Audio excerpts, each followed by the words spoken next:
तो दास जब भी प्रथम मंत्र का जाप करने के लिए बैठता है तो मानसिक तौर पे दास जाप करता है और मानसिक तौर पर आंखें खोलने की जरूरत नहीं पड़ती हैं। अगर आप बोल के जाप कर रहे हो, सामने आपके कार्ड रखा हुआ, तो आपको देखने की जरूरत पड़ेगी। तो मानसिक जाप में ज्यादातर आंखें आपको बंद ही रखनी पड़ती हैं। आंखें बंद रखने से दूसरा फायदा, हमारा ध्यान इधर उधर नहीं भटकेगा, हमारा ध्यान पूरा का पूरा उन मंत्रों के ऊपर रहेगा। तो दास अपनी आंखें बंद करके आराम से सहज तरीके से, कोई स्पेशल आडंबर नहीं, कोई पाखंड नहीं, आप जैसे भी बैठ सकते हो, पैर फैला के, पैर समेट के, जैसे भी, बिल्कुल सुविधाजनक होना चाहिए। पैर अगर आपके दर्द करने लग जाएं, पैरों को फैला लो, कोई दिक्कत नहीं है। तो दास जब सुमरण करता है तो जब ये प्रथम मंत्र दास बोलता है, सत सुकृत अविगत कबीर, अपने मन ही मन में, क्योंकि परमात्मा का सार नाम है, सार शब्द है, वास्तविक नाम है, ये सतगुरु की पूजा है ये। तो उस समय दास अपने मन में एक कल्पना करता है कि सामने सिंहासन है, सिंहासन, मैं सामने बैठ के मंत्र कर रहा हूं आराम से, सहज समाधि लगा के। तो सामने सिंहासन है गुरुदेव भगवान का, सिंहासन, चेयर बहुत अच्छी, अपने मन में आप कैसे भी बना लो।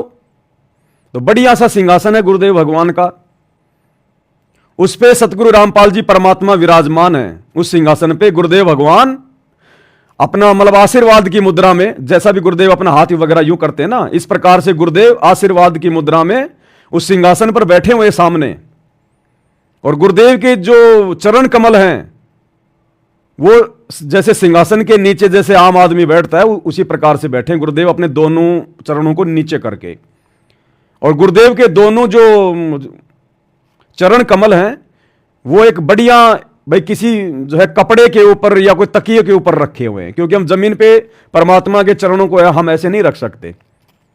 तो नीचे कोई तकिया है बिल्कुल साफ, या कोई गद्दा वगैरह है कोई फोम का अच्छा, उसके ऊपर परमात्मा के दोनों चरण कमल रखे हुए हैं और गुरुदेव भगवान बैठे हुए हैं आशीर्वाद देने की मुद्रा में। और दास सामने बैठ के, उनके चरणों में सामने बैठ के दास प्रथम मंत्र का जाप कर रहा है।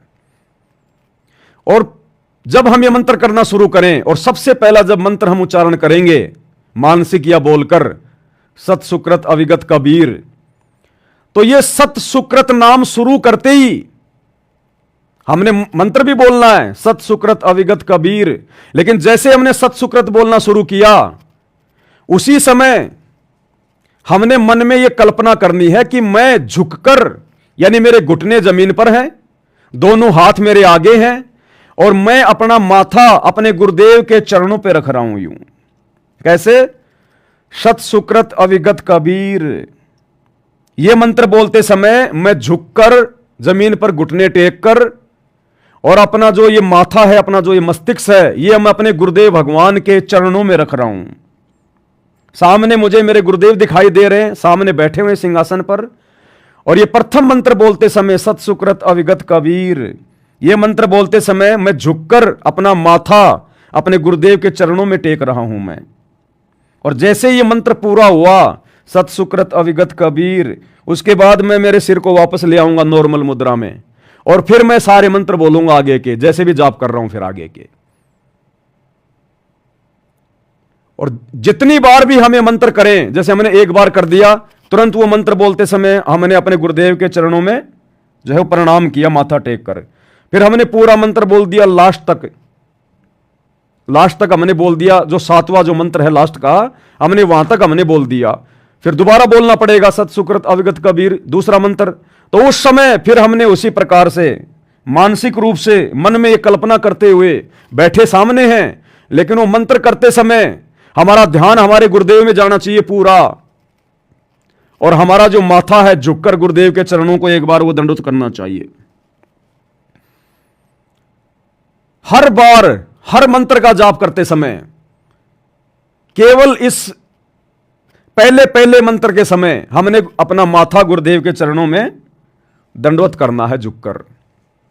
उसके बाद सीधा बैठ जाना है, फिर आगे के सारे मंत्र करने हमने।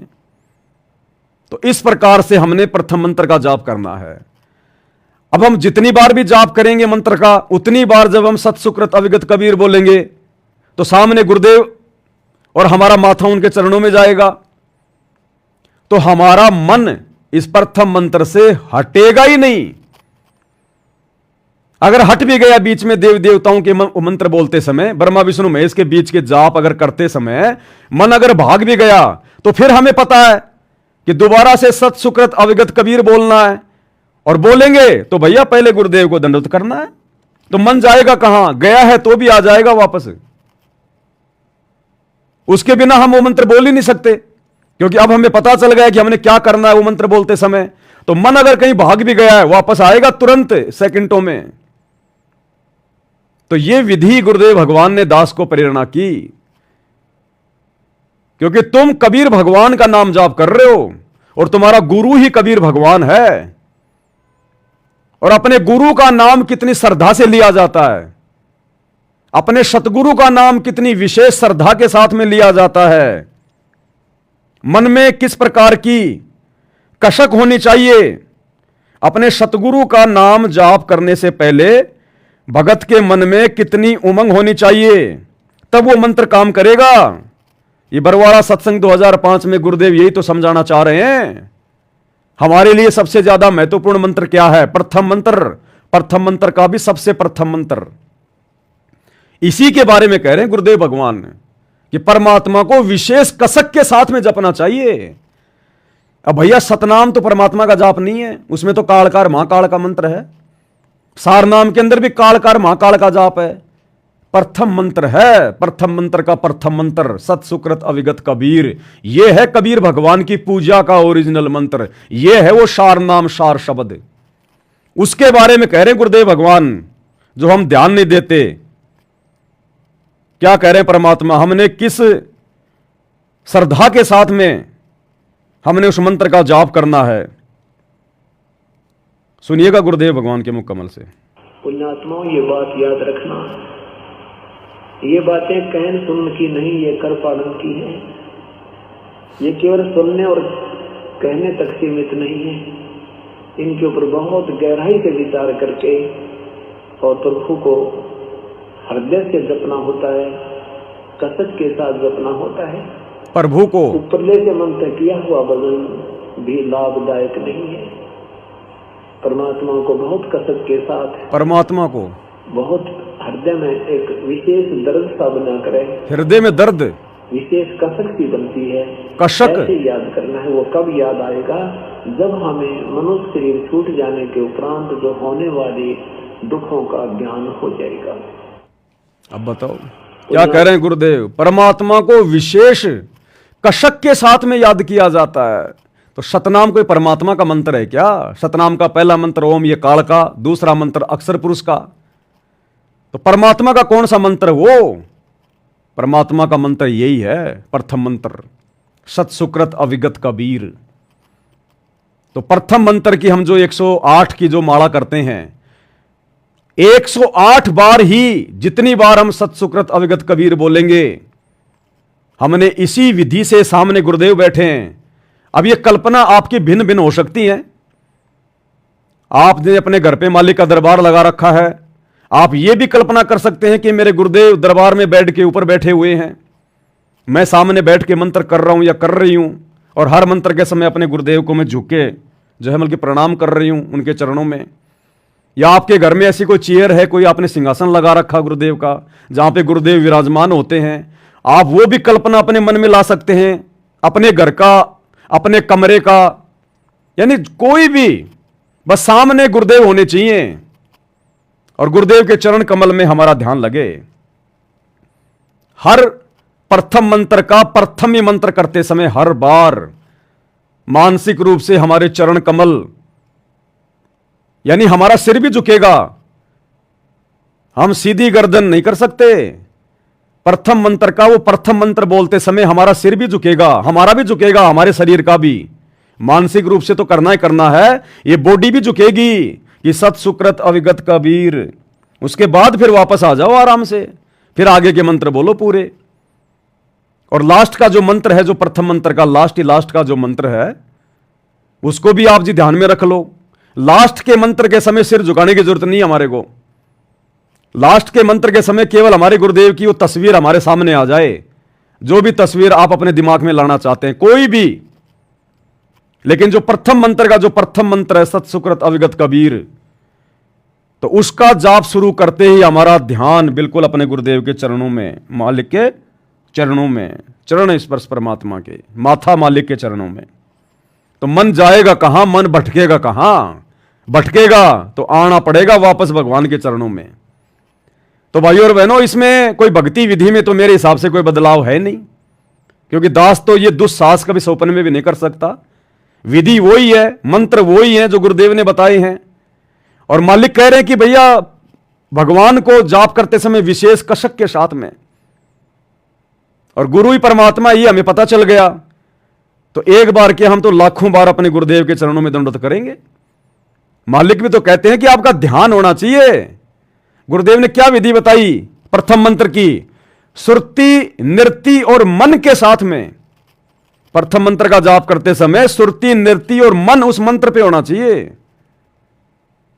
अब हमारी सुरति नृत्य तो भाई कहीं भाग रही है। सुरति तो हमारी ससुराल में भाग रही है, नृत्य हमारी काम धंधे पे भाग रही है।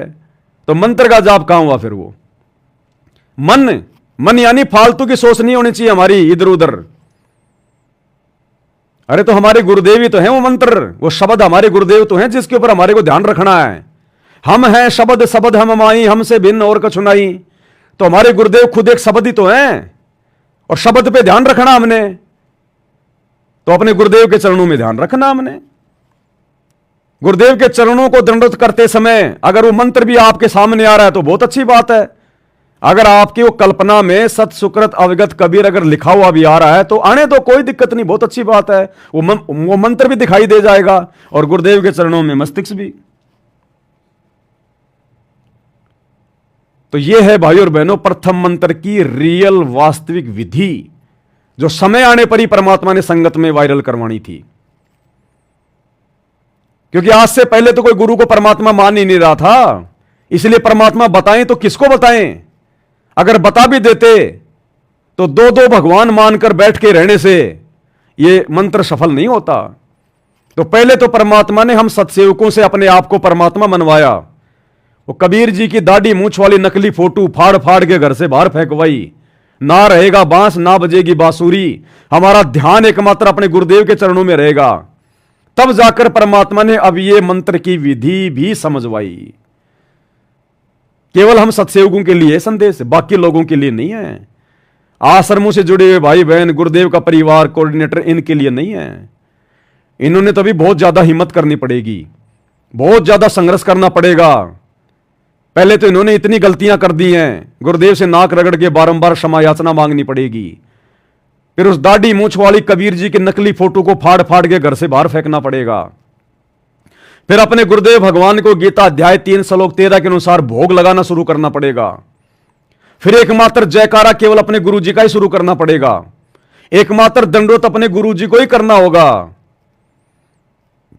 और संध्या आरती के लास्ट में स्वामी राम देवानंद जी की जगह परमेश्वर सतगुरु रामपाल जी दाता, आपकी घनी सतावे बाता, आपकी घनी अमोलक बाता, थारा पवन दास अज्ञान की जो सतलोक का वासी। यानी अपने गुरुदेव को अज्ञानी कहना छोड़ना पड़ेगा कि तेरा रामपाल अज्ञान किया सतलोक का वासी, यह छोड़ना पड़ेगा। अपने आप को अज्ञानी कहना पड़ेगा अपने गुरुदेव के चरणों में उनकी स्तुति करते समय, संध्या आरती के समय। तो भाई ये बहुत सारे बदलाव करने पड़ेंगे, और ये बदलाव इतने आसान नहीं है।